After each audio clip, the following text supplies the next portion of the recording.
We've got so many preconceived notions in our head about the way things are, the way things have always been. How many people have heard from your board of directors? Where's my board member? There we go. I knew you were over here somewhere.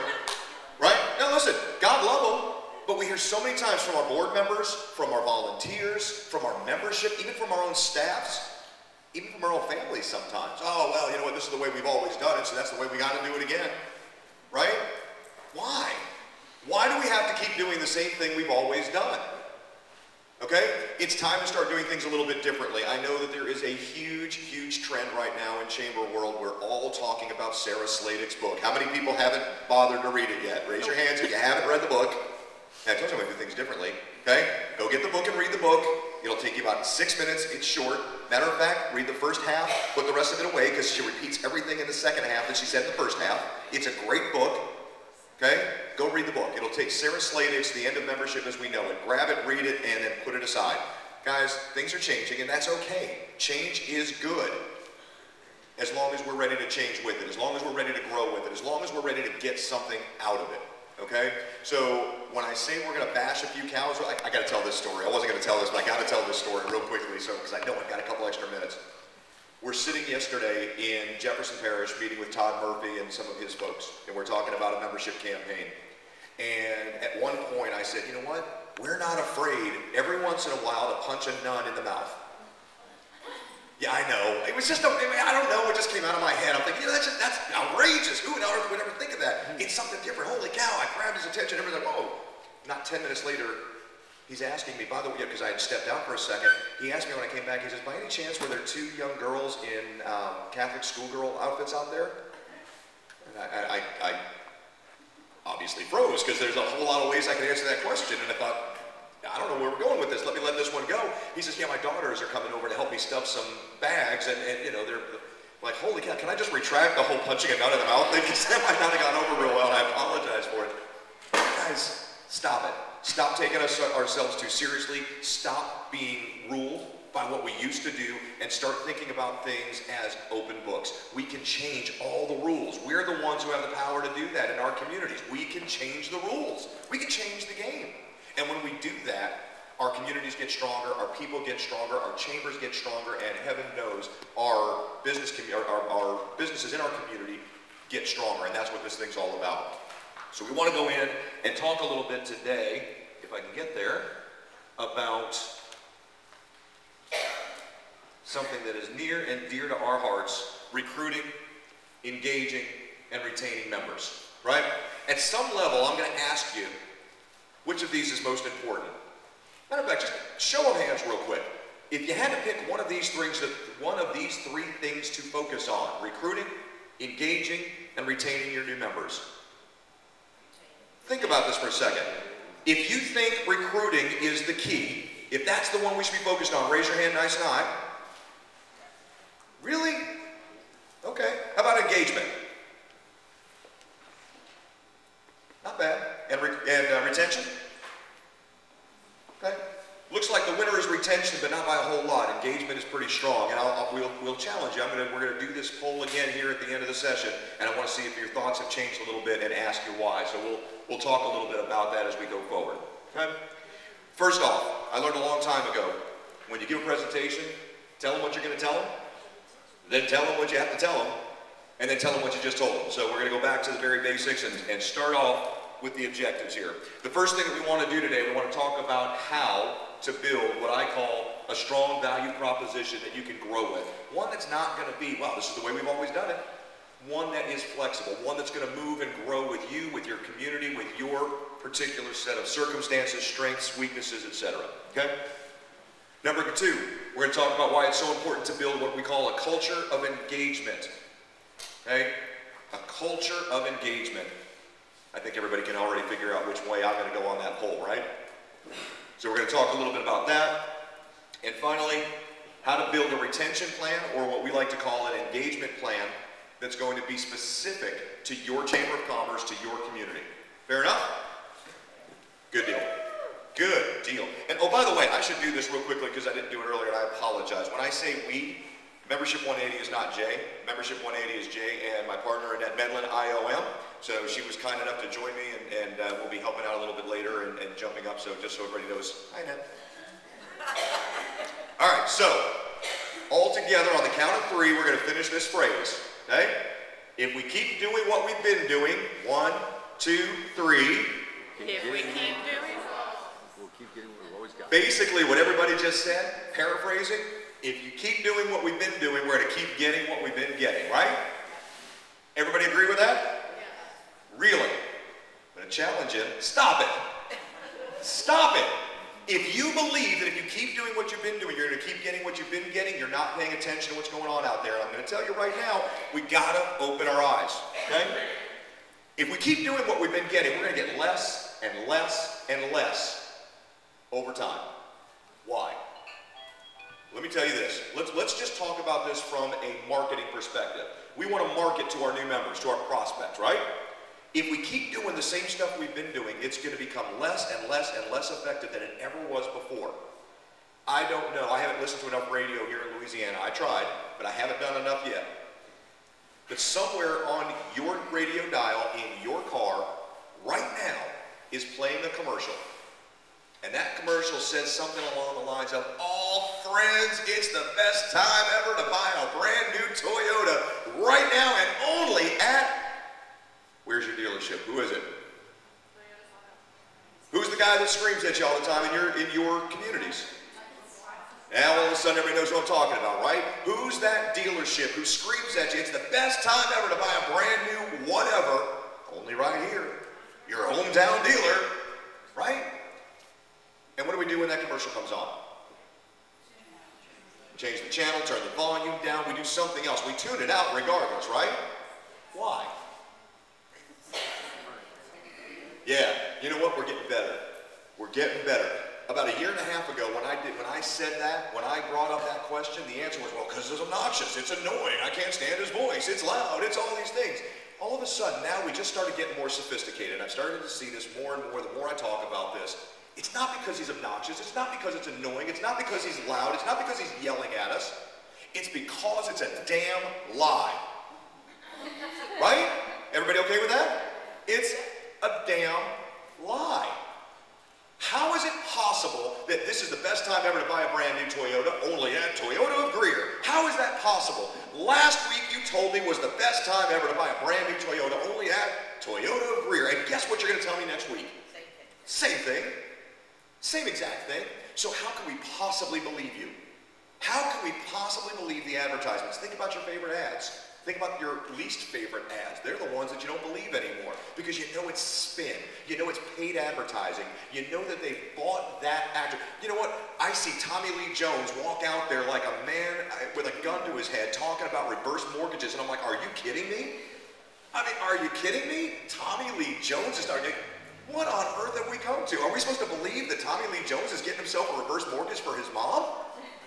Silly. It's ridiculous. That's not what's going on. What's going on is somebody paid Tommy Lee Jones a boatload of cash to say whatever it is he's saying. And guess what? The people in your community, while they turn off the radio for that commercial just like you do, they also turn you off for the exact same reason. You, dear friend, are a paid spokesperson for the Chamber of Commerce. How does that make you feel? You're a pitch man, right? Now, let me step away from the brink for a second. Obviously, we are so much more than that. Obviously, there's so much more to the job than that. But from a marketing standpoint, when you're standing in front of a prospective new member, or when your membership director is doing it, you are a paid spokesperson for the Chamber of Commerce, and of course you're going to say all those wonderful things. Why on earth wouldn't you? Of course you're not going to tell me the one problem that you had 6 years ago. Why would you tell me about that? It was 6 years ago and it doesn't matter. It was one person that had the problem. We fixed it since then, right? We're going to put the best spin possible on things. So, if you keep doing what you've been doing, you're going to get less and less and less out of your efforts because people are wise to it, right? If I said to you, and somebody actually used this one on me, Ron, I think it was you. I'm pretty sure it was Ron.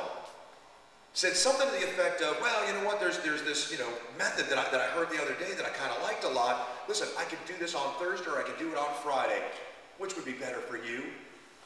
What is that? Anybody remember what that close is called? Nobody? Really?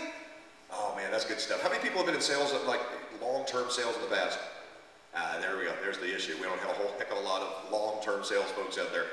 All these alternate and pendings and all of these other things that we used to play, all these tricks and traps and strategies and methods and tactics that we used to have for separating poor Ron from his money. Poor Ron, he's got all this money and I want some and I'm just gonna dupe him. I'm gonna take his money, I'm gonna use all these tricks and I'm gonna get his money away from him. And unfortunately, or actually in my case, I think fortunately, we got wise, we got more sophisticated, and it happened over a long period of time because we've heard all of these different pitches. We heard all of these different closes. We've all gone to the sales training. We've all gone and see, all of these speakers get up and tell us, well, don't just tell them we can do this on Thursday. What time do you want us to do it? No. Listen, I've got an opening Tuesday between 2 and 5. I got another one on Wednesday between 4 and 3, 3 and 4. Which one's better for you? Give them more options. Let them tell you how they want to buy, and that's great. Except that we've gotten smarter. We know that's what you're going to do. We know what game you're playing, okay? We got to start changing it up. We got to do something different, and that's where we're going to start. Be careful with this thing. The old value propositions, right? Our old value propositions, they look a lot like this. They look a lot like this. Can you guys see around me? Get down here so you can see around me. They look a lot like this. And this, and this, and this, and this. Guess what? If this is your value proposition, if you're out there in the marketplace looking for new members and you're recruiting based on these old value propositions, you're going to get less and less and less than you ever have before. Why? Because nobody believes that you're the best at this anymore. You might be, but they don't believe it. Social media has taken your place. Is that true? I don't think so, but they'll tell you that. How many people have heard that in the last couple of months, talking to a prospective new member? Oh, I don't need the networking events. Social media is going to take care of that. Or how about this one? I love this one. Networking events aren't important to me, because I'm a small mom and pop, and I don't have time to come to the networking event, so I'm never going to show up to those. So you know what? The Chamber of Commerce has nothing for me. Have we heard it? Yeah, the heads are bobbing. Good. Here's the deal. Take a look at your chamber. What percentage of your membership shows up to your monthly meetings, to your business after hours, to your breakfasts, to the normal, customary, well, that's what we've always done, networking events? What percentage? Tell you what, I'm not even going to ask you to put yourself on the spot. I'm going to throw a number out there and you tell me if I'm close or if I'm way off. I'll bet you it's 10% or less. Anybody doing better than that? Where? 40% of your membership shows up for networking events. For lunch. Okay. Okay. That's outstanding. I mean, it's how many? What's total? Say it again. No, free food. Yeah. What's the total membership?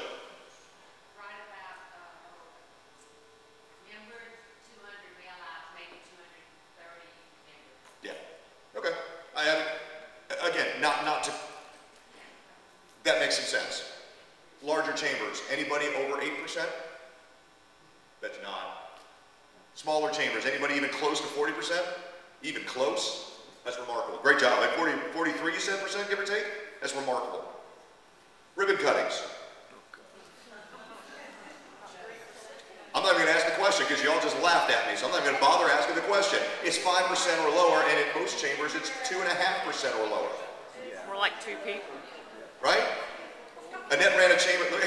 Annette ran a chamber in Pawleys Island, South Carolina, in Georgetown, South Carolina, which is in between Myrtle Beach and Charleston. And when we went to ribbon cuttings for her chamber, we had 2 people show up for a ribbon cutting once, and it's embarrassing. It's embarrassing. So here's my question to you: why on earth are we leading with that? Why is that our best foot forward? Well, we do great ribbon cuttings and networking events. You'll meet all these great people, and you're going to ring registers, and you're going to open doors, and the bells are going to ring, and your phones are going to be able to. Why? Does anybody believe that by simply joining the Chamber of Commerce, any of those things are going to happen for their businesses? Do we believe it? Do we believe, seriously, who believes in this room that by simply joining the Chamber of Commerce, A local business in your community is all of a sudden going to benefit with extra phone calls, with doorbell rings, with website visits and all of those things just by joining the Chamber of Commerce. Anybody? Of course not. No, you don't. Stop it. There are certain businesses I would say yes. Okay. Like hotels.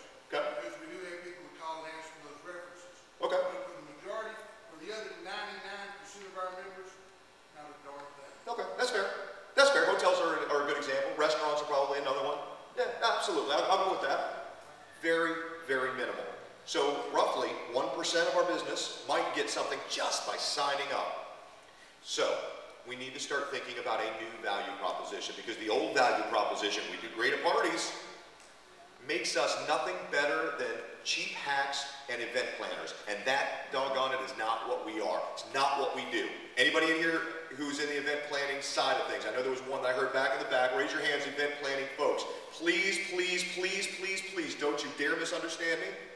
I am not by any means saying that what you do is not vital to your communities. Oh, it is. The problem is, if there's a problem, is that it's not vital to 90% of your chamber members. It's vital to the 10% that you serve, and there's no way that we're going to do away with you. We need you. We love you. You do a phenomenal job at what you do in your communities, right?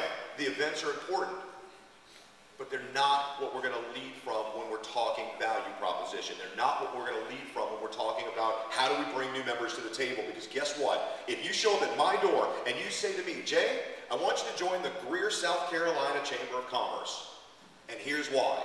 We have great networking events, and we do ribbon cuttings, and we'll do a ribbon cutting in your office. Well, guess what? First of all, I'm a home-based business. I don't have an office. My office is my recliner. That's where I am. By the way, anybody who ever talks to me on the phone, if you talk to me on the phone and I'm not traveling, I am probably in my recliner working. That's where I am at. I know, I've just completely shattered the illusion, right? But that's what I'm doing, right? Annette's up in the loft doing her thing, and she's working in an actual office setting. Me, I'm just comfortable. I'm just casual. It's how I work. So, ribbon cutting, I'm not having anybody come to my recliner to cut a ribbon. Number two, well, not that I'm going to bring a bunch of people to anyway, it might happen, but can we set up a ribbon cutting at the house for my recliner? Would that be okay? She's not paying attention to me anymore. She tunes me out because I do the same thing all the time. She doesn't even listen to me anymore. As far as networking events go, I travel too much. And quite frankly, nobody in Greer, South Carolina, with the exception of the chamber executive in Greer, South Carolina, is my customer. Why on earth am I going to be there? That doesn't make any sense to me. So if that's your value proposition, if this is what you're going to hit me with on why I should join the chamber, you're going to lose me, and you're going to lose 90% of the people that you talk to, because those are the folks who aren't going to show up. I can tell you this, it doesn't take a crystal ball to portend the future, to figure out where we're going to be tomorrow, because guess what? We're already there. It's not telling the future when you're already there. What we need to be doing is changing the value proposition. So let's think about this for a second. If 10% or fewer, 2.5% if we're talking about ribbon cuttings, if 10% or fewer of our membership cares, truly cares, about our networking events and our ribbon cuttings, what on earth should we be talking to people about when we're talking about joining the chamber? What we like to talk about is flipping, membership 180. Why 180? Because we're turning everything 180 degrees. We're going to take the old value proposition and twist it and turn it on its head. Value proposition says your ribbon cuttings and your networking events go at the bottom. At the top of the list are those things that you do as a chamber for your community where everybody in the community benefits. Not just your members. Hang on a second. Jay's actually suggesting that we as a chamber should do things for our community who are not members of our chamber. Yeah, I am. All right, take out the club, go find the cow, we're going to hit him in the head. Guys, we've got to do some things that we haven't done in the past. We've got to reach out to our communities. We've got to do special things. And here's the beauty of it. You're already doing it. You're already doing it, right? I don't know your situations individually, so I can't use a great example locally, but I'll use a couple examples from clients of ours across the country. Quad Cities, right on the border between Illinois and Iowa. 4 different cities came together, 3 chambers and an economic development council. They've come together and formed the largest chamber in all of that region. I mean, almost in the Midwest, 2,100 members, something like that. Massive, massive, massive. Okay, the vice president or CEO of John Deere Companies sits on their board of directors. This is the kind of company that we're talking about. And their chamber is instrumental in making sure that the Rock Island Arsenal in Rock Island, Illinois stays put, stays strong. Why? Who has military in their communities? Anybody? Why? Who cares about the Rock Island Arsenal staying in their community? Which base? We have Fort Polk. Okay. What's the economic impact of Fort Polk on your community? Enormous. Yeah. It is the largest payroll in the state. In the billion area, right? Yeah, clearly, easily.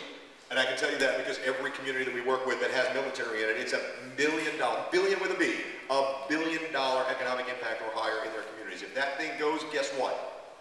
Everybody goes with it, right? Right. Everybody goes with it. Oh, but Jay, I don't deal with the military. I don't take any government money. I don't get any business from the government. Well, guess what? You're gone too, because when the military pulls out, when that base gets closed down, businesses that do business with the government shut down, the people leave town, and you have no new customers, no more customers at all, because they're all leaving town. You want to take a look at it? Go to Rockford, Illinois, and go take a look at what's gone on there in the last 20 years. The automotive industry was their big killer there. Okay? They were supplying everything that got bolted on, strapped on, glued on, pressed on, whatever, to an automobile in Detroit. It was made in Rockford, Illinois. And then all of a sudden, Detroit started having some problems. Anybody hear about anything like that? Detroit started having some problems. And the next thing you know, manufacturing in Rockford is gone. Rockford had a choice. Their choice was, we're going to play it safe, we're going to wait, and it's going to come back. It's not a big deal. We're okay. Everything's going to be fine. And guess what? 20 years later, it ain't fine. There's nothing fine about Rockford, Illinois anymore. It's a doggone ghost town. I drove through there a couple months ago. It is absolutely vacant, and it's sad to see. That's where I grew up. Years later, I moved to Greenville, South Carolina. Greenville, South Carolina was the hotbed of the textile industry in the United States. If it was coming out, I mean, if you were going to wear it, it went through Spartanburg or Greenville, South Carolina. That's where it was all made. Until all of a sudden the Industrial Revolution of the 2000s came along, and we realized, you know what? That garment that you're wearing, we can assemble that and do all of that stuff so much cheaper if we just shipped it overseas. Let's send it to India. Let's send it to Bangladesh. Let's send it to Korea. Let's send it to China. Let's send it wherever and let them do it for pennies on the dollar. And guess what? Greenville, South Carolina's entire industrial complex shattered. They had a choice. We could stick our heads in the sand like Rockford, Illinois did, or we could do something different. We could look at things a little bit differently. And in the last 20 years, they have created a knowledge-based economy in Greenville, South Carolina that I would put up against any economy in any city, in any state in this country. It is an incredible change that's gone on in that city. And it's all happened because leaders at the Chamber of Commerce put together a campaign. They brought in the leaders of the community, and they made something happen. They changed the way the game was played. And I'm telling you right now, you don't need a crystal ball to see it. The game has already changed. If we know we got to do something different, we need to start talking about the bigger picture items. So, anybody want to volunteer what is massive in your community that the Chamber of Commerce is spearheading? Maybe it's a bridge that's being redeveloped or repaired. Go ahead. What have you got? The city of Roe Bridge has their bridge, which is probably one of the best things we have in our area, because we've actually had like 3 weddings under that bridge in the last probably 5 years. But everyone that comes to our small community takes a picture of the bridge. Of course, it has the big crawfish on it. And the state told us that they were not going to repaint it. Never going to happen. And who led the charge to make sure they got repainted in Chamber of Commerce? And guess what happens? Chamber doesn't get any credit for that, did they? Well, we didn't. We're not just starting. Okay. All right. I'll tell you, in our community, when I took over, it was big sacred house. We do that, and my board was, well, we've never done that before. That was their favorite line, you know, and I would just tell them, it's like, okay, is there a rule that says that we can't do it? And what I do in our newsletter, because we're still about 2 years behind the times, they like paper. We put our successes down there, and a few of the things that we've done since '07, we had a state park that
That's the point.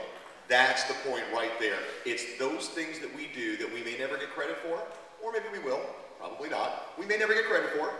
It's those things that we do.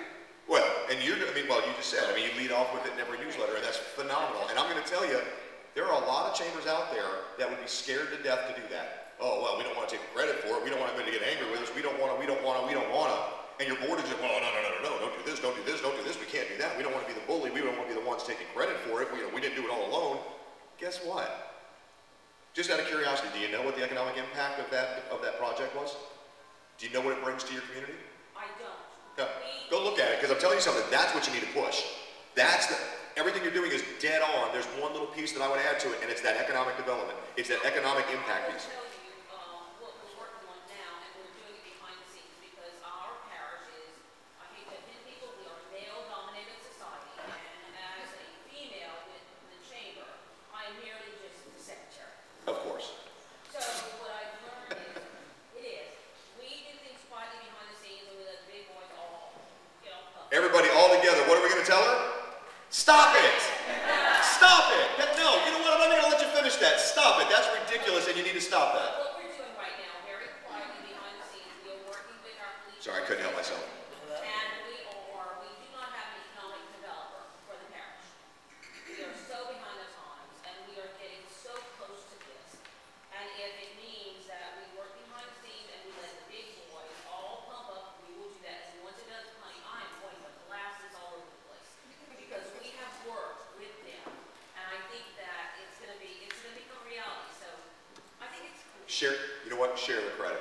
Don't give it all, and don't sit back and wait, because I'm telling you, that's the story. I know my community, we almost blew this because in our installation ceremony, my incoming president, as one of her goals that year, was to encourage economic development in the parish. The paper's headlines had a different verb, and the headline was, Chamber pushes for economic developer, and I will tell you, the leaders in government almost scratched the entire thing because of that friggin' verb. Yeah.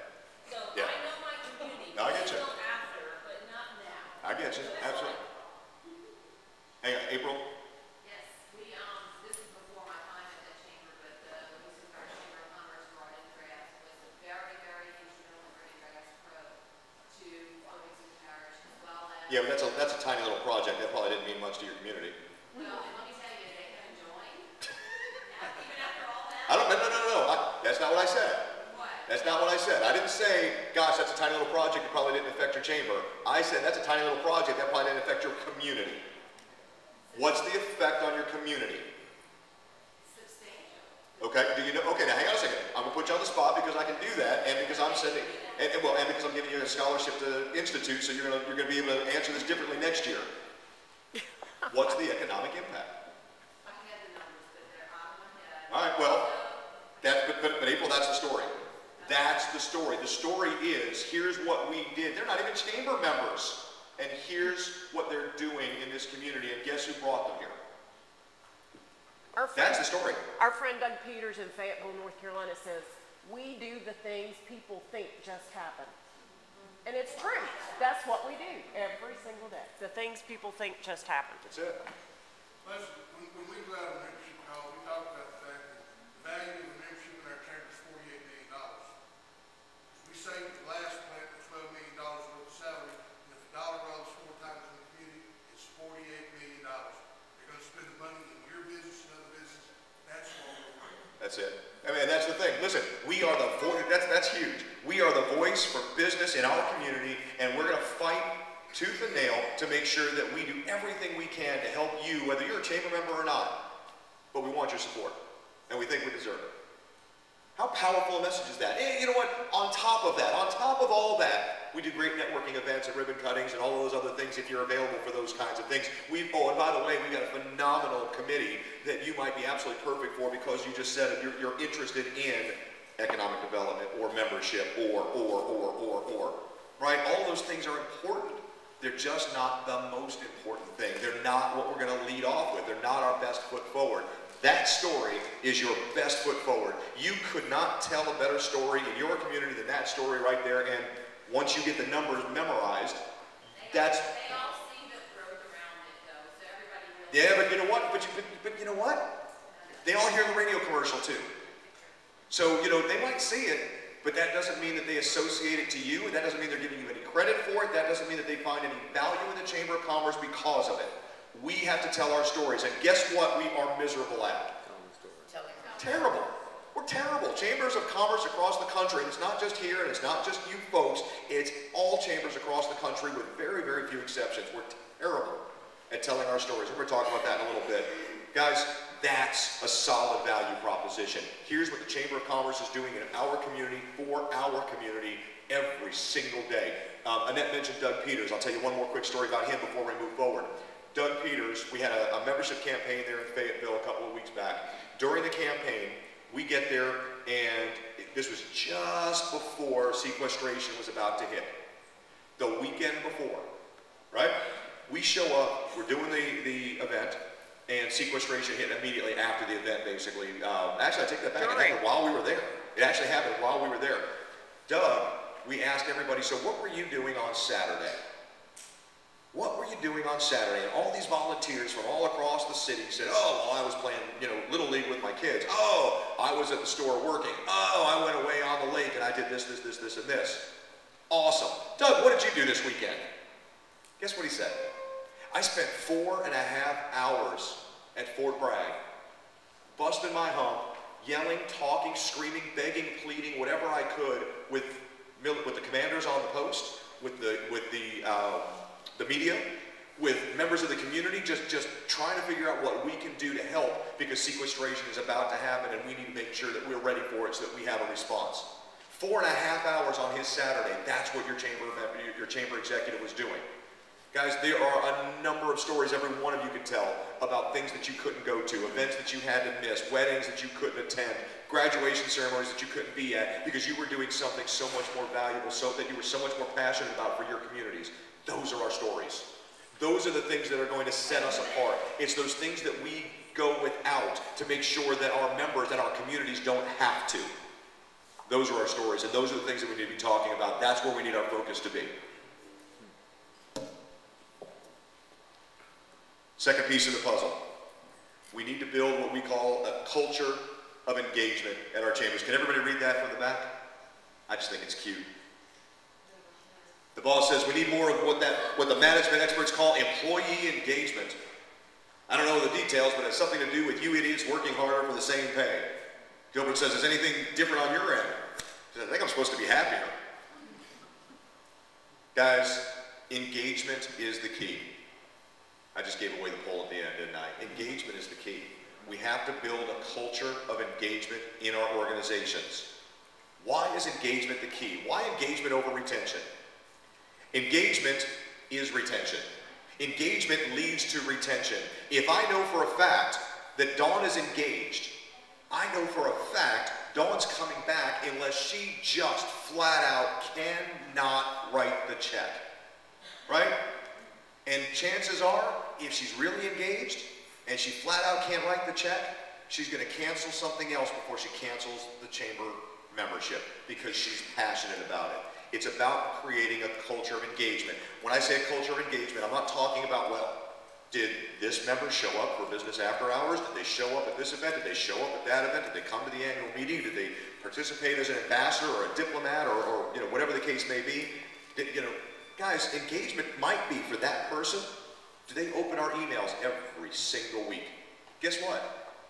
You may never see that person. You might not recognize them when they pass you on the street, but they open your email every single time and they digest it, they ingest it, they read every last word. Is that a less engaged member because he doesn't show up at a networking function? Well, clearly from the earlier discussion, I don't think so. We have to do a better job of understanding what engagement is, of measuring it, and of creating an opportunity for people to get more engaged their way, okay? I told you earlier, Membership 180 is about turning it upside down. We're going to turn it upside down. It's not about how the chamber does things anymore. If you're worried about how the chamber does things anymore, you're missing the picture. The picture is, it matters how they take in your services and your products, not how you deliver them, how they take them in. You can send out emails all day long, but if your community thinks email is passé, If your membership isn't going to read the emails, why are you sending out emails every week? Maybe you need to do something different. Maybe we need to think about a billboard. Maybe we need to do direct mail. Holy cow, I can't believe I just said that out loud. Maybe we need to do something different that's going to make some sense, right? We've got to talk to them on their terms, in their language, the way they need to be talked to. We need to use our chamber. We need to use our resources. We need to use our time, our staff, our money, our events, all of the things that we do to get them engaged at a new level. And we have to stop looking at engagement as, are they coming to our engagements? It's not what this is about, okay? Not for 90% of your businesses, it's not. We have almost lost a couple of members, and I'll tell you why. They'll call and it's recruit the time to get them reactivated. And when I can't go to any of your meetings, I'm too busy. And our comment is, that's a good problem to have, but we want to thank you for being involved with us, because your investment helps us do the following things. And all of a sudden the light bulb goes off, and it's like, oh, okay, we never. They will call and apologize. I'm so sorry I can't go. It's like, do not apologize. Somebody tell me what the problem is. Come on, somebody here has that crystal ball. Somebody can read my mind. What am I going to say to Lynn? Stop it. Yeah, but she's missing something. What is she missing? It's great that when they said that to you, you had an answer. You should have never let them say it to you. Shame on you for letting them say it to you. And you and I have talked, so I feel like I can say that to you and you're not going to take it the wrong way. Shame on you for letting them even think that. Here's the reality. Here's what I would do, okay? I would make sure that I have somebody on my staff who's in charge of engagement. We like to call them an engagement concierge. We want somebody on staff who's making contact with everybody who is not engaged the old way. Somebody who's making sure that they're making contact with the people who we never see, never hear from, never talk to. They don't show up at events. They don't do those things. We want to make sure that we know long before they are up for renewal what their challenges are. And we need to make sure that we are building an engagement plan specific to that individual member. Guys, that's tough. And a lot of you are shaking your heads right now, whether visibly or not, saying there's no way, I can't afford another staff person to do nothing but engagement concierge work. I can't afford somebody who's just going to go pay a visit to my members every single day and learn what they want and learn what they need and make sure that we're delivering on that promise before we get there. But here's the problem. If you don't, they're going to go away. If you let them get to that point, now, you saved that one, and that's awesome. My thought process on it is, if we're telling our stories, if we're telling the story that we're talking about here, if we're sharing that value proposition that we're talking about here, then the conversation is never even going to come up. And that's the better problem to have, is that conversation never comes up and you never even had a question whether that guy was at risk. You knew he wasn't at risk because you knew what was going to keep him. You knew you were delivering on that promise, and you had a commitment from him that said, yes, you're delivering on that promise, and no, I'm never leaving this Chamber of Commerce. Guess what? You can get that from most of your members. You really can, and it's not that much harder than what we're doing now. We just need to shift the focus from putting on member events to putting on memorable events, to putting on events that people are going to say, man, oh man, that was awesome, and it was a value to me. Let me tell you about value real quick. I got you. I'm coming next. I'll tell you something about value. Anybody ever heard of Danny Hearn? Besides like half the room probably, right? If you're involved at Institute at any level, you know Danny Hearn. Danny Hearn in Catawba County, North Carolina, has done away with a lot of his networking events, a lot of them. And here's why. They went and they did a cost analysis, and I'm not just talking about how much money do we spend, I'm talking a full-on cost analysis of every event they do, every one of them. How much money do we spend? How many volunteer hours? How many staff hours? Put all that together with the cost of doing the event itself. What does it all cost? And what they found was, on most of their events, they're losing money. They didn't know it before because they weren't putting staff and volunteer time in the equation, okay? But when they did that and realized, holy cow, we're losing money every single time we do one of these things, and oh, by the way, it's the same 25 or 50 or 150 people showing up every time. They come, they get their free drink tickets, they sit with the same group of people, they wine and dine themselves, it's the booze and schmooze kind of a concept, right?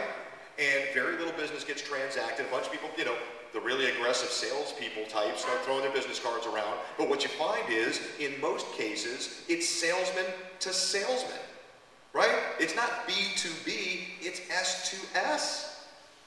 I don't know how many of you are professional salespeople, but a long time ago, that's all I did. And I can tell you right now, the worst thing in the world for me was to walk into a room with a bunch of other salespeople. Guess why? They don't carry checkbooks. They can't stroke a check. They can't do business with me. Now, I can build a network, but there's still another step in the process before I even get close to the guy who can stroke the check. Why am I coming to that event? Doesn't make any sense. So here's what Danny did. He said, we're not doing networking anymore. We're doing something called net giving. And he instituted a new policy. At this networking function that he does one of them, not 6, 1. And at that net giving function, when people show up, they get a little 3x5 index card, and they write on that card something that they're looking for. That's it. What are they looking for? It could be a guy looking for a plumber. I need to meet a plumber. Or it could be, I'm looking for new business, I really need to meet a new attorney in town. Or it could be, I'm looking to go to Disneyland next month and I have no idea, I've never been there before, I need somebody who's been, who can help me plan my vacation. And the rest of the meeting, after they filled out these forms, the rest of the meeting, they save 30 minutes for the traditional networking, that you can go do that, the booze and schmooze if that's what you want to do in the back corner. But the rest of the time, they stand up on stage and they read one at a time each and every one of these cards that they just got. And they say, okay, Jay's looking for somebody who's been to Disneyland and can help him plan a vacation. Who here can do that? And 3 hands go up. Great, there's 1, there's 2, there's 3, ready, go. Hands in the card and away they go. How much value did you get out of that meeting? We focused on you for 2 minutes. About the same amount of time that we take to do our little 30-second commercials, because everybody knows those little 30-second commercials are never 30 seconds, right? Especially with those good salespeople, because they're going to milk it for every minute they can get. They're going to tell a joke so you laugh at them, right? But in that same 2 minutes, we can focus on that person, we can hook them up with a specific need that they came to get met, and they can walk away saying, man, oh man, the Chamber of Commerce just hooked me up. I went to Scott's event, and I got value out of it. I actually met the person I needed to meet. I've got new business coming. I got whatever it was that I wanted out of it. That's valuable. Guess what's happened to his one networking event a month? Attendance has tripled. And then went higher, and then went higher, and then went higher. They're looking at numbers they've never seen before because people are getting value, right? We're engaging. We've got engagement as the only thing on our minds. It's all we're doing is how can I get these people engaged? Because if we engage them, we're going to retain them. And guess what? If they're engaged, the next step in the puzzle, if they're engaged, they're going to give you referrals. If they're engaged, they're going to bring their people in. If they're engaged, they're talking about you in the street the way that you want to be talked about in the street. Right? Not like the guy who went for a year and then left and never came back again. Dawn and I were talking about those folks earlier. Right? Not like those guys. They're talking about you in the street in a whole different way and you don't want to hear what they're saying. Okay? But you better hear what they're saying. It's important. Yeah, I was just going to say, I have a lot of interest in the engagement of all those on the board because I feel like you engage them in the time. Like Lynn was saying, telling them, I think is a good thing too, that this is what we do. So is that what you're suggesting? Absolutely. You know, contacting them, saying what is it that you need from us, what can we do for you? You bet. Think about it like this, and you know, I mentioned the idea of this membership concierge, or what I like to call an engagement concierge. Think about this for a second. When you go to a nice hotel, what does the concierge do? They open the door, they carry your luggage. What else? They make arrangements for you. Oh, you want to go on a sightseeing tour? No problem, we can do that. They tell you where to eat. They give you good recommendations on where to go for food. What else do they do? Think about all these things that a good concierge is going to do, okay? How tough would it be to have one of your membership people devoted to that? Okay? Yeah, Jay, that's a great idea. We don't have enough new members coming in as it is. We're going to take one of our membership professionals and make them focus on engagement instead. How on earth are we going to keep the doors open? Anybody want to answer it for her? What's easier, bringing in somebody new or keeping somebody old? Always easier, right? Always easier to keep a member than to find a member, isn't it? What's the long-term value of a loyal chamber member who's going to be with you for the next 10 years, as opposed to the crapshoot, if you will, of rolling the dice, Sending somebody out, having 10 or 20 meetings before they finally crack one, because that's about the number, right? 10 or 20 appointments before we actually get one to say yes on average. Anybody disagree with that number? Somewhere in that ballpark, it's a big range, so I think fairly safe, right? Think about how much time they're spending not bringing in a new member. How much more valuable would that time be if they were actually visiting with somebody who's already invested in your chamber? How much more important would that person's time be if they're meeting with somebody who's already invested financially, time, emotion, all of those things in helping build your chamber? They're already there. So you can tell me all day long, yeah, but Jay, I can't afford to let go of one of my salespeople or turn them into a concierge, but you know what? I'm not sure you can afford not to in some cases. In some cases. Everybody heard that, right? In some cases. Not all the time, but it can help. In some situations, it's going to be better for you. Jay, why can't our ambassadors be those concierge? Anybody want to jump in? Why can't your ambassadors, your diplomats, be that concierge? Say it again.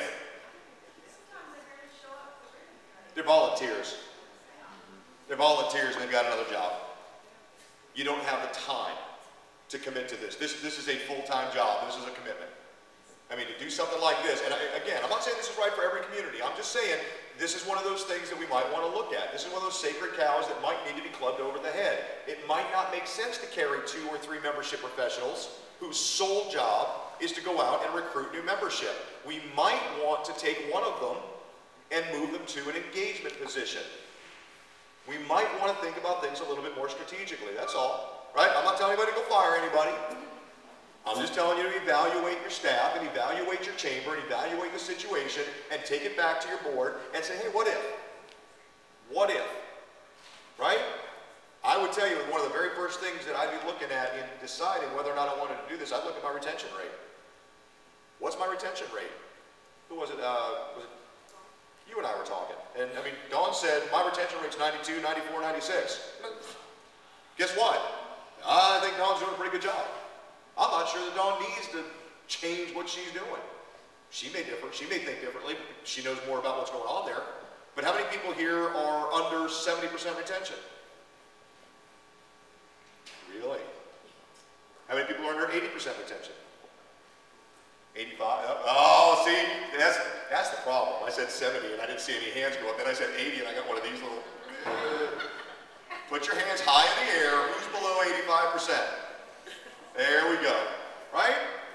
If you're not where you want to be, maybe there's some reason. More importantly, maybe there's a solution. And that's what we're all about. We're not about the problems, right? If I tell you I got a problem, what am I going to say? Stop it. You know the solution. And if you don't know the solution, you know how to find it. There are people in this room. There are professionals out there who will help you. And you know what? Just because we're here today, we are here for you whenever you need us. If you ever come up to a problem and you're banging your head against something, you think, you know what, I'm not sure what to do, please, please, please, please, I beg of you, call me. I'll have my cell phone number up here later. Every single person on here, I want to be your go-to guy. Annette wants to be your go-to girl. If you have a problem and you can't figure out, gosh, I don't know what to do, if you just want to bang it against somebody else and there's no other, oddly enough, there's no other chamber executive in your city and you just want to talk about it with somebody safe, give us a shout. We'll do that with you anytime, no charge whatsoever, just because we love you. Okay? But guys, find someone you can talk to. The answers are out there.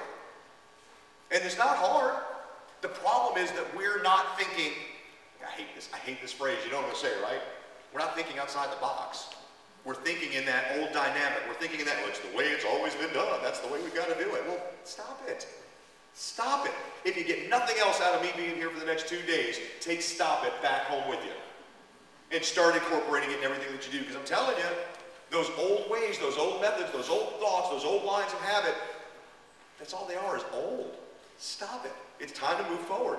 And building a culture of engagement is the way we're going to do it. Okay? We just flip through some of these. Who do we need to get involved? Who do we need to get engaged? It's not just our community. It's not just the members. By far, there are bigger issues at stake here. Right? I don't know how many people want to do this out loud. I'm not going to hold you to it. I'm not going to make you raise your hand, but if you want to, feel free. How many people here think that they have an engaged membership? How many people think that they have, oh, here's the one where no one's going to raise their hand because I know some of you brought staff with you. How many people think that your staff is fully engaged? Good. Good. A couple hands went up. How many people think that their board is fully engaged? Yeah. Now, we know some board members are incredibly engaged, and that's awesome, right? Every conference we do, we'll see maybe one board member show up. Maybe. One. Right? They're invited, they can come. Maybe one. Right? Here's the reality. And This is my third conference, and my chairman of my board has come with me every single time. That's awesome. Yay. That's awesome. Now, let me ask you a question. How big is your board? 17. Have you offered everybody on the board, or did you just offer to the chairman? I haven't actually said anybody else want to go. Okay. Just kind of assume, I guess, If you did, how many do you think would take you up on it? maybe one or two of them. Yeah, one or two others. Now, yeah, yeah. They'll all be at the fall conference. Well, of course they will. Of course, right. Here's the reality, okay? And again, I'm not afraid to say this in front of our board members, okay? I'm cool with that. Let me tell you what the reality is. Your director, your chairman of the board is probably, not always, I can give you a couple examples, probably very engaged. If they're showing up at your conferences, they're pretty engaged. That's awesome, right? They're probably pretty engaged. Anybody here want to admit to having a chairman of the board who's not exactly completely engaged with their chamber? Not too many people are going to admit it, but they're out there and you know who you are. I see you nodding your heads. I see you smiling. I see you blushing a little bit. I know. Oh yeah, listen. Why do you think I joke about it? Because it's not uncommon. We've all seen it. Earlier, you talked about the fact that we don't tell our story well to the public. A lot of times, we don't tell our story well to our boards. That's Oh, right. you better believe it. You better believe it. You know, we go to chambers where the staff doesn't know all the members of the board. We go to chambers where the ambassadors don't know all the staff. We go to chambers where all of these different silos of people or groups of people are working in silos and don't know one another. How effective can you be if you don't know the people who are on your team? That's your team. How effective do you think the Yankees are going to be if they've got 9 players who don't know one another? They're not going to be real effective at all, right? Team building is a thing because it's real, because you got to build the team. So yeah, I mean, it's huge. Engagement begins when we start building those teams, when we start having that team concept, when we're passionate about what we're doing, when we're all doing the same thing, when we're all on the same sheet of music, working towards the same goal for the same reasons, or even different reasons. But when we're working towards one goal, that's when the magic starts to happen. That's when engagement starts to happen. So we've got to be talking about not just engaging our members, but our staff. Because you know what? I'll bet you if I asked you, I'm not going to do it, I'm not going to put you on the spot, but I'll bet you if I asked, just about everybody in this room, 80% or higher, would say that they have a member of their staff they're not sure will be there in 3 months.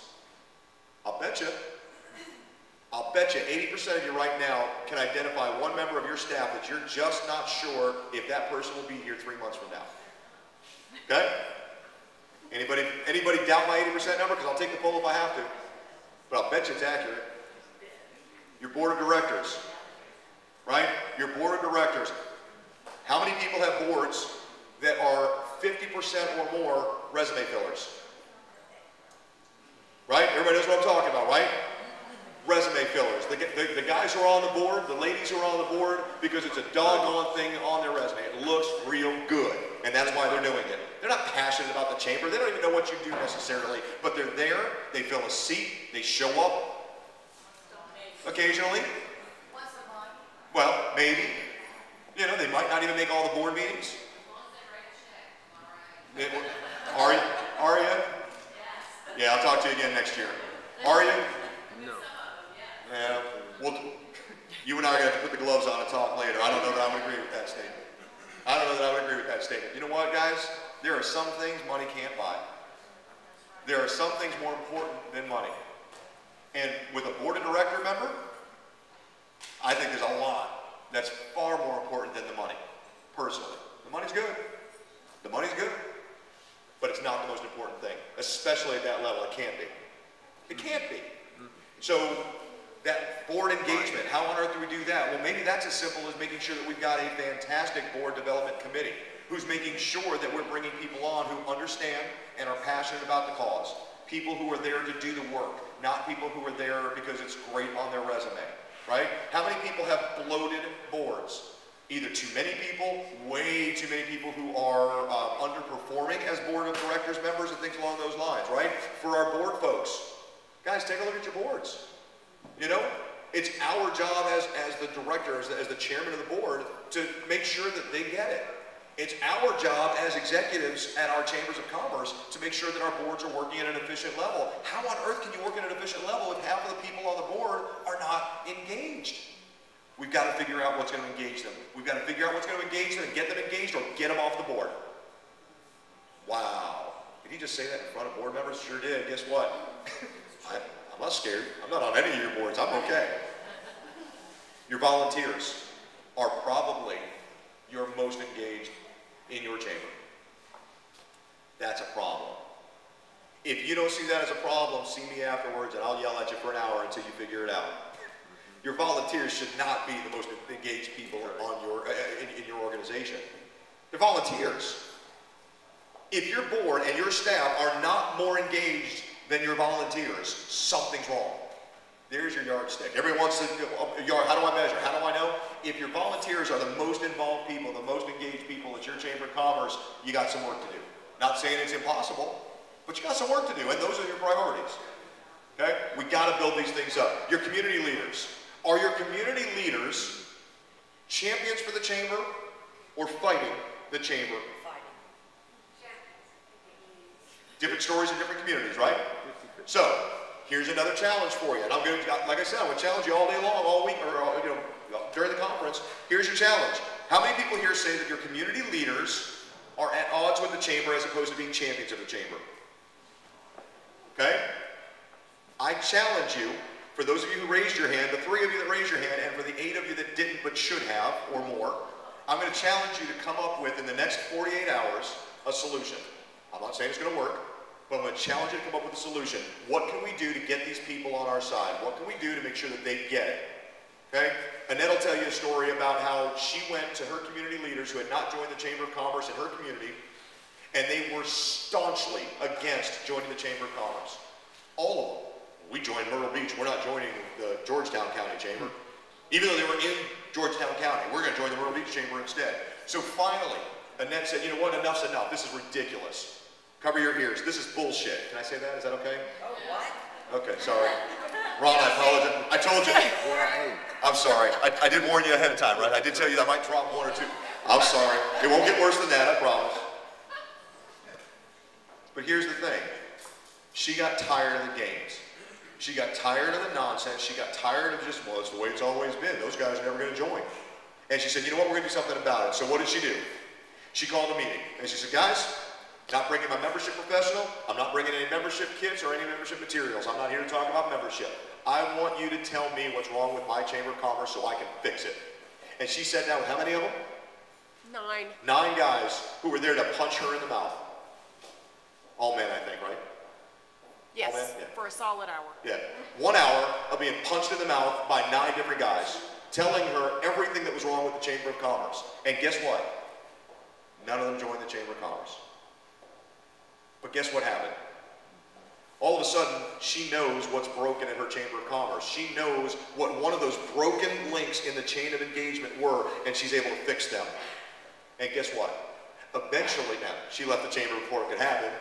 Thank goodness, because me out here by myself would be a miserable, miserable thing. But some of those folks may very well have joined the chamber after the fact because they saw changes being made, because they saw those links being soldered back together. Okay? We've got to know the answers. We've got to have our community leaders and our community at large on our side. We've got to be telling our stories, and that's how it happens. It's asking for input and doing something about it. It's telling our stories and making sure people are paying attention, making sure they're hearing us. Right? Different things, different focuses, and holy cow, how on earth am I going to possibly do all this? I'm a one-man shop, or I'm already so doggone busy. Jake, I was one of those that raised my hand. It's because of the things that we get active in. Not all community leaders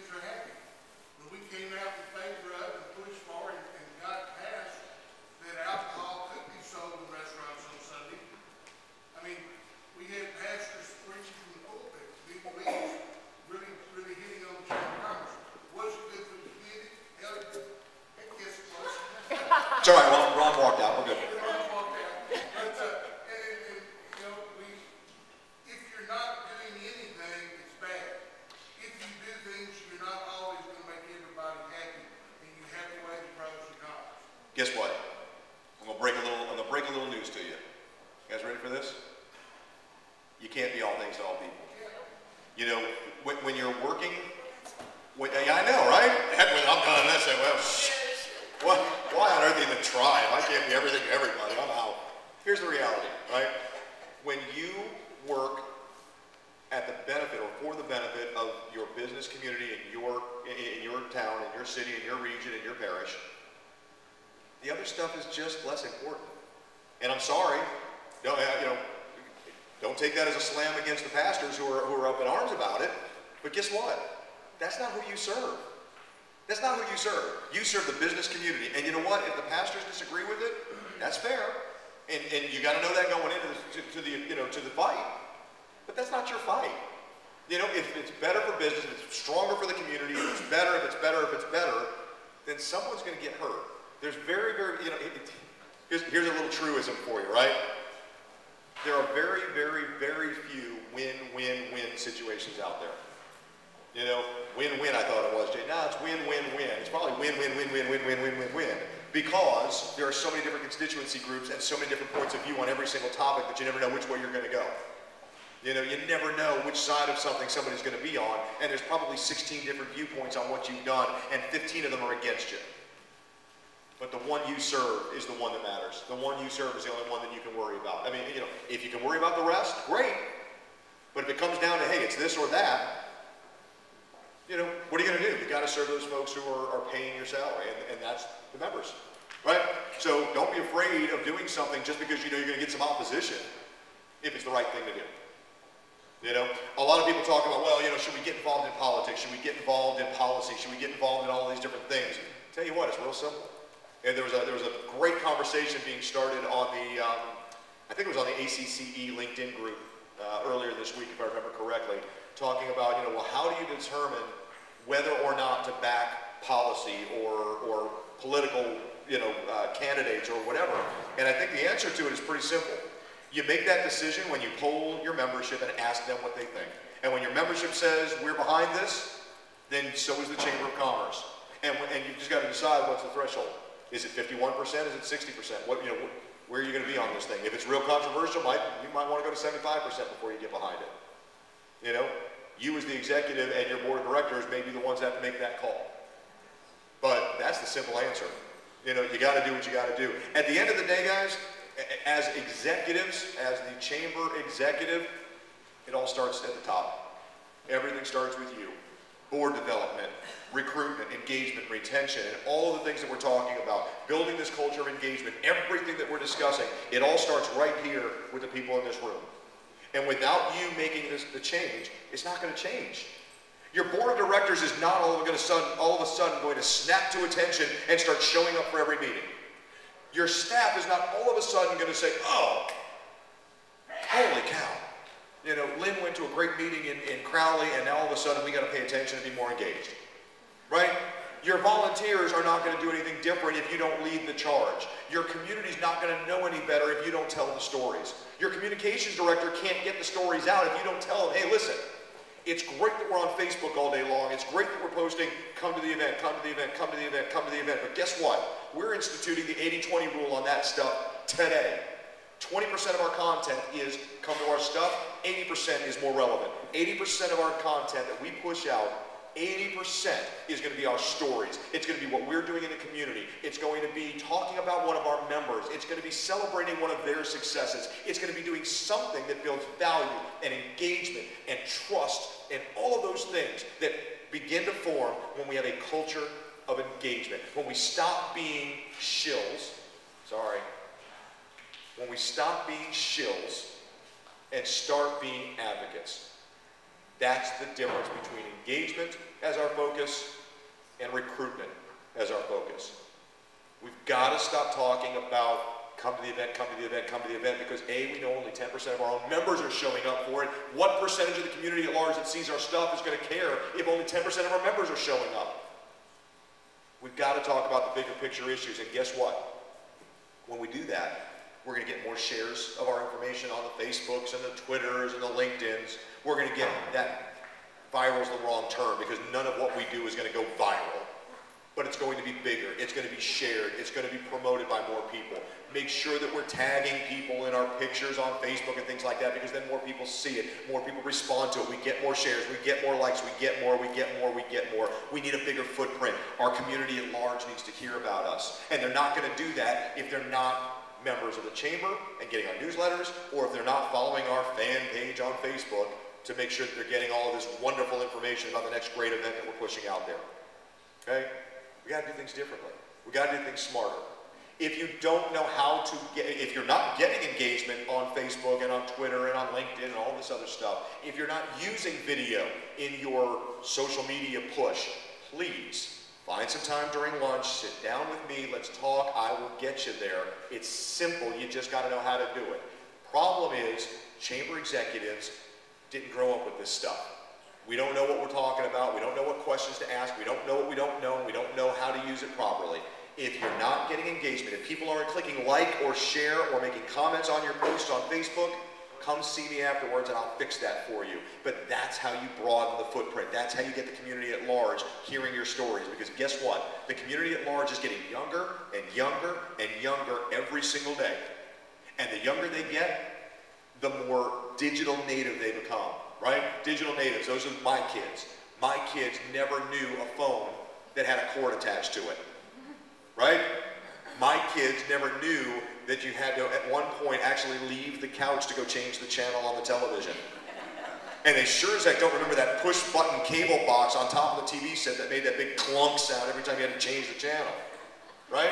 They don't know what rabbit ears are. They don't know what those little yellow discs that used to go into those 45 records. They don't know what those things are. They're digital natives.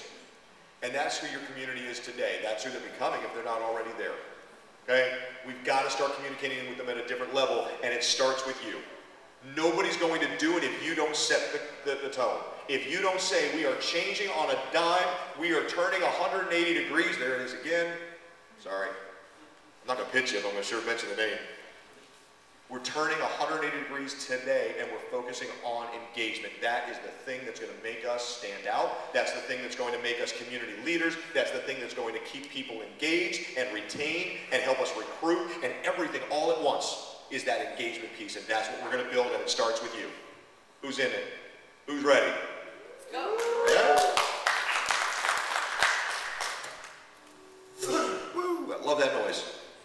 Love that noise. So, if we're going to build an engagement culture, a culture of engagement, one of the first things that I want you to do is change the name of a lot of your stuff.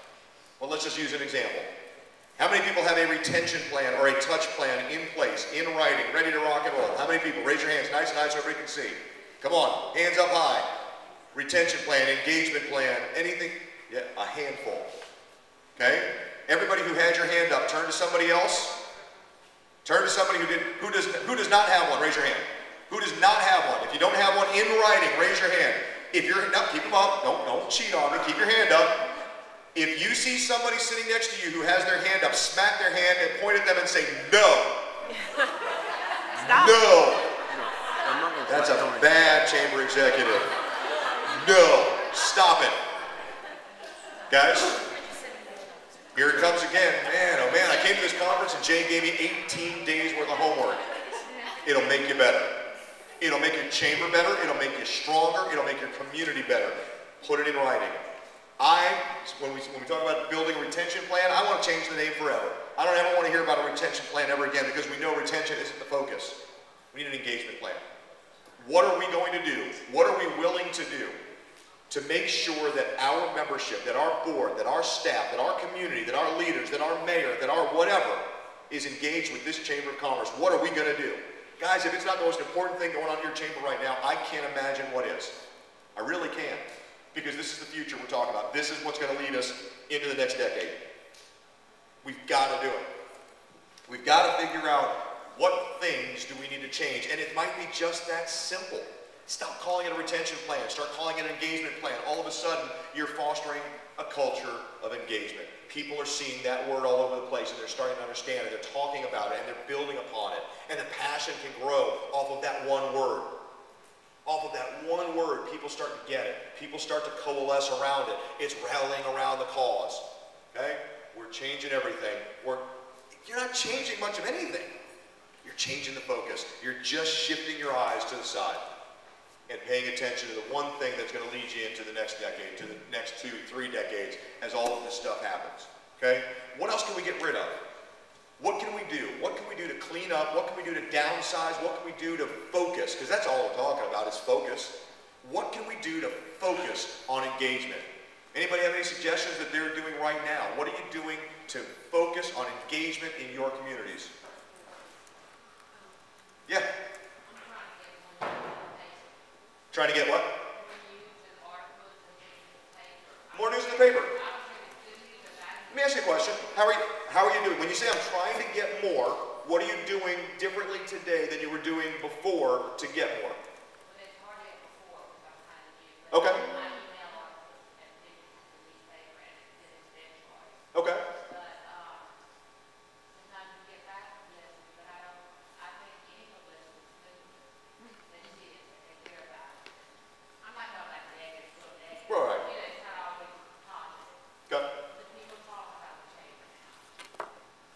One suggestion I'll make, and I'm not sure that you're not doing it already, but one suggestion I'll make is write the article for them.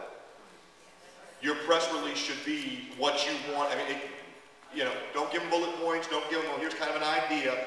Write the press release so you're doing their job for them. These guys are overworked, they're underpaid, they're stressed out, they're maxed out, and they don't have time. So if you want to do work, it's going to be tough. You got to just do the work for them. And if you don't do it yourself, that's okay. Somebody in your chamber, you've probably got a PR firm or somebody who can do it for you. Okay? I'm not, not just your chamber. Any of you, we can do these things. Yes, ma'am. I was just saying, the editor of our paper is on my board, right? And that helps. Yes, ma'am. We have an actual chamber page that goes into our primary newspaper, American Press, once a month. And usually puts and highlights and names in all my members on the pages. Awesome. That's great. They like it because we sell the ads. Is it free? Perfect.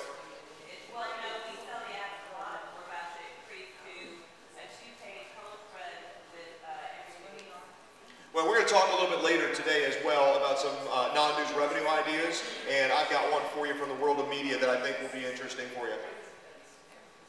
We partnered with our local paper, we've never done this before, and we started our chamber page, first one came out March 14th. We sell ads to, my board was thrilled about this, and it's very nominal fee, and the community is just so thrilled to have those prices. And we've been putting like information about our events, what we put information about new businesses coming to town, new construction that's coming in, tips about Louisiana's rankings in, business from the state. Because of this, I kept worrying about, oh my God, what kind of calls am I going to get? All positive the next day. Yep. And then next month, we're expanding to a 2-page Awesome. spread. The only thing is, with the staff of me and a 20-hour person, is like, yeah. What am I going to do now? Well, and it's tough when you got the small chamber staffs. It's tough, but there's a lot that can be done out there. There's a lot of things we can do. I'm almost scared to talk to you. You might call me out and say. It's only because I love you. Stop it 7 times. Only because I love you. We're actually doing a blanket, and when you talk about engage, one of our taglines is engage your business, enrich your community, and Good. manage your resources.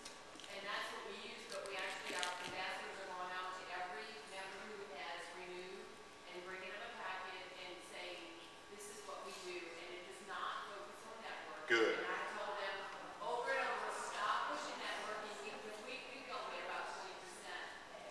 But it lays it out loud, it lays the benefits, they didn't even know about committees and committee opportunities.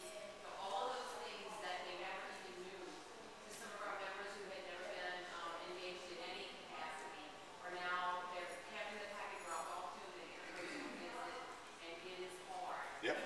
It's hard, because they're having, it's not as easy as they thought it was going to be. I'm not going to yell at you on this one. You're doing great. Good job. Guys, when you bring this back to your chambers, engagement is the key word. If your people are looking at you like engagement, I don't get it, I don't understand it, talk to them about education. Talk to them about educating people. That's what we're doing. That's what engagement is. It's educating them on the offers. It's educating them on the opportunities. It's educating them on what the chamber really does. It's educating them on who really does what. It's educating them on who's on the board, who's on the staff, who's on the committees, who are the volunteers. It's educating the community on the things that you're doing that we're not telling the stories very well. It's those sorts of things that we need to be talking about, okay? So keep in mind, all of this begins with the folks in this room. Without us, we're in trouble, okay? When we're talking about engagement, when we're talking about creating, and I yelled at you and I said, tell everybody who's got their hand up, no. Bad, bad chamber exec, Terry, bad. Get yourself a retention plan. Get yourself I'm sorry, see, there I go again. We're so ingrained with this retention plan. I don't even call it an engagement plan yet. I don't have the terminology down yet. How do you like that? When we're creating this engagement plan, a couple things to keep in mind. First off, best practices for me for doing this are bring some people into a boardroom and sit down and just start writing. Get a couple of flip charts that stick to the wall and just start jotting down ideas, and they're all good ideas until we decide they're a bad idea. But what I want you to do is bring your chair of your board. I want you to bring a couple of your board committees. I want you, or your board of directors folks. I want you to bring a couple people from your membership committee, a couple people from your ambassador team or your diplomat team, your staff. Get everybody together who has an interest in engagement and ask them, what are we willing to do? Best practices are great.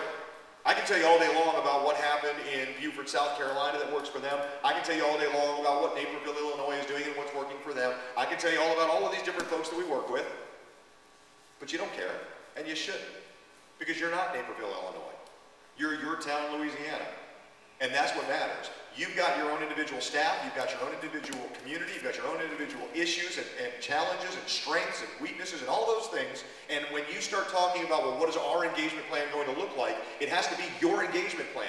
It has to be your team deciding this is what we are willing and able and, damn it, going to do to make sure that we are building this community, this culture of engagement, to make sure that everybody on the membership roster today, everybody who joins tomorrow, and everybody who's thinking about joining next week knows these things, that they're engaged with the chamber, that we don't have to say, well, gosh, you know what, our community leaders aren't quite behind us every time. We know they're behind us. We know that they know what we're doing. They know that we know that they know what we do for this community.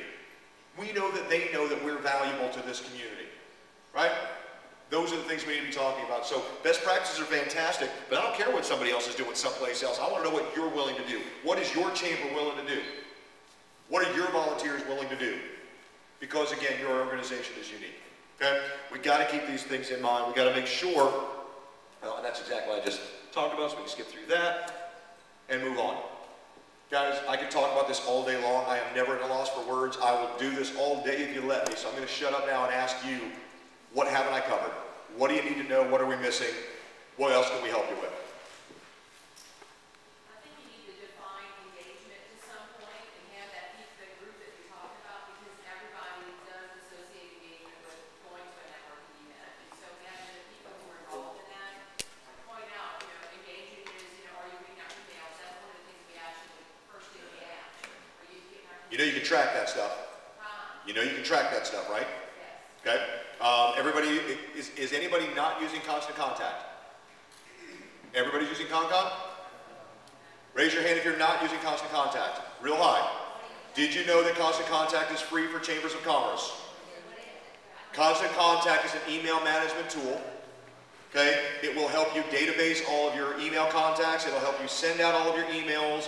It will help you, holy cow. Oh, and Chambermaster has one that actually does the same thing in some respects too, doesn't it? Yes. It interfaces. Interfaces, well, I mean, well, right, it interfaces with, but I mean, yeah.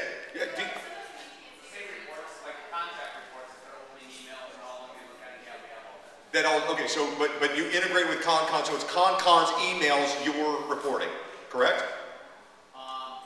No, if you email directly out to Chambermaster, it'll have the same reports, then they open the email. Perfect. Our groups will save them. Perfect. We talk about Chamber Master a lot. I've never used them, and that's the Chamber Master Queen, so she knows all of this stuff. And when I'm up here doing it by myself and say something stupid like that, I'm glad you're in the room to catch me. So, guys, there are tools out there that'll make all of this stuff easy. Whether you're using Chamber Master or some other tool, there are other products out there that will help you make all of this stuff easy. You can track it. Guys, let me tell you what, you cannot manage what you can't measure, right? You can't coach what you can't measure. If you don't know the numbers, you don't possibly know where you are or where you're going or how you're going to get there, right? Tools like that will let you know the numbers. You know, some of them, they don't let you see the rate going up, and the other thing is that, you know, our mount trade sometime, and so that's why we ask specifically that question. We also ask if there's any other key personnel to add, et cetera.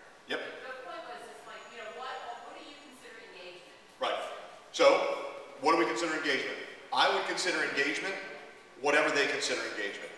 And that's a cop-out answer, but it's the truth. Because to me, here's the deal. What I want to know is, what do they find valuable? Why did you join the Chamber of Commerce? And if you decide to retain, if you decide to renew your membership next year, why? Why on earth would you stay a member of the Chamber of Commerce? What are you getting out of it? What's in it for you? Right? If they say, I don't know, guess what? That's an at-risk member, and they're probably not going to renew. We need to figure out what it is that they're, you know, that's keeping them there. One of the key questions I love to ask people in any sales situation: what keeps you up at night? What keeps you up at night? I've even gone so far on a sales call once. I'm meeting with a guy, big, 6'2", big guy, and we sit down, and he's at this massive desk, and I'm sitting in that little weakling chair of fear, right? The salesman's chair across the table from him. And I said, you know what? I was showing off, quite frankly. My sales manager was with me, and I was showing off for him. I said, Dean, I want you to do me a favor. I said, I know this is unusual, but just bear with me for a second. Do me a favor and close your eyes. Dean's eyes snapped shut. I said, I just want you to picture this for a second. It's 12 o'clock, 1 o'clock, 2 o'clock in the morning. Your lovely wife is snoring, that soft little snore that she does. And of course, he laughed, it was cute, whatever. I said, but you, on the other hand, are wide awake. You can't sleep. Something's wrong. You're staring at the ceiling, counting tiles, watching the fan blades spin. You're sweating. You're uncomfortable. It's not good. And man, oh man, something's keeping you up at night. And I just sat there for a good 30 seconds, and I let him soak all of that in. And I watched this whole, and this is, I mean, this is a big 6'2" guy. I mean, this is not your normal 6'2" guy. This is, you know, this is a Scott, you know, Terry guy. This is a big guy. And all of a sudden, he curls up in this little fetal position practically in his chair. His head slumps down, his arms crossed, his legs, I mean, everything. And I could see the pain on his face as his face kind of tightened up. And he was sitting there shaking his head. And I let him soak in that pain for a second. Finally, I said, hang on, Dean, open your eyes. I said, man, that really hurt you. I mean, there was a physical change in your persona there. What on earth happened? I said, man, Jay, let me tell you.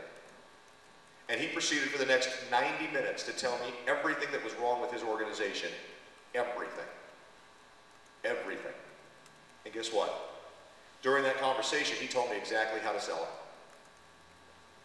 it. If they tell you what's keeping them up at night, they're telling you how to keep them. If they tell you what's keeping them up at night, they're telling you how to keep them. If I know, for example, that what's keeping Scott up at night is the fact that, you know, we've got a zoning issue that's about to come up, and, you know, they're going to, you know, again, this isn't my world. They're going to put a signage ordinance out on Main Street. It's going to really hurt my business. Or there's construction that's about to happen in front of my place of business. It's going to really, really hurt me. Do we have a solution for that? Do we have an answer for it? Do we know who to call? Do we at least know who to call to see what we can do to get some sort of a walkway created so that his place of business isn't completely shut down? So he's got some parking, so that whatever the issue is, can we help? Yeah, we can help.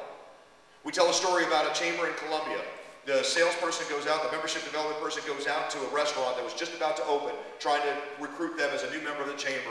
And the owner says, you know what, I know I invited you in today, but this isn't going to work. I've got 7, count them, 7 inspectors in my building right now inspecting every last piece of my facility so that we can open. They're holding me up, and I can't do anything. And she said, can you get...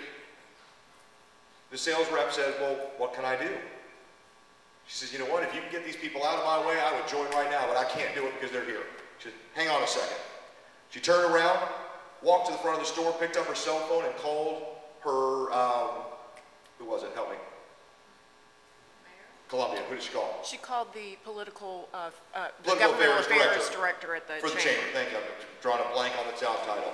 And said, listen, here's the situation. What can you do? Guy says, give me 5 minutes, call you right back. Puts down the phone. He evidently called somebody at the city and said, listen, this is ridiculous. You got 7 inspectors from 7 different agencies down here giving this woman a, what can we do? Within 5 minutes, the phone rings of each and every one of these different inspectors in the room, and all but one of them were kicked out. Get out of here. That guy's going to do the job for all of you. Get out. Within 15 minutes of the salesperson walking in the door, the room is now clear. There's one inspector doing the job, and guess who's a new chamber member? Immediately. Immediately. Why? Because they did something special. They did something unique for that one person that said, you know what? That's invaluable. I've got a concierge. I've got somebody who's going to do what I need done because I need it done, and that's what my membership is buying. My membership is buying getting stuff done. You like that? I said stuff. That's what my membership buys. Getting stuff done. That was for you, Ron, because you know I wouldn't have said that otherwise. I'm getting stuff done. To me, if you would define engagement no other way, I'll define it like that. We get stuff done for you. And not only do we get stuff done, we get the stuff done that you individually care about. If you got a problem, I'm your guy. Everybody's got a guy, right? You know, everybody's got a guy. And it's funny. If you follow me on Facebook at all, you'll know I've got a lot of guys. I get a lot of requests every week. Hey, Jay, I need somebody who, ... who do you know? Well, I got a guy. Hang on, let me connect you. You meet you. And, do it right on Facebook, and 3 minutes later, they're hooked up, and that's great. What do I get out of it? What do I get out of it? You were the guy. I'm the go-to guy. If you don't have a guy, I'm your guy. I'll find you my guy. I'll get you a guy. No problem at all. And guess what? That's your job. You are the go-to guy in your community. You're the one who knows a guy. Because you know a guy for everything. You are the one that knows the guy. And if you have to break it down that simple to them, break it down that simple. But that's what we're about. We're about making sure that Ron knows if he needs help with something, he knows who to go to. And if he doesn't know who to go to, he comes to me, and I'll put him with the person that I want him to be put with because I know a guy. I know that's simple. But you know what? If you have to boil it down that low, okay. We get things done that you need done. We do the things that everybody else thinks just happen. Right? And we do them specifically for you. If you got a problem, Dawn, you call me. I'm going to take care of it. Okay? Guys, thanks so much. I appreciate it.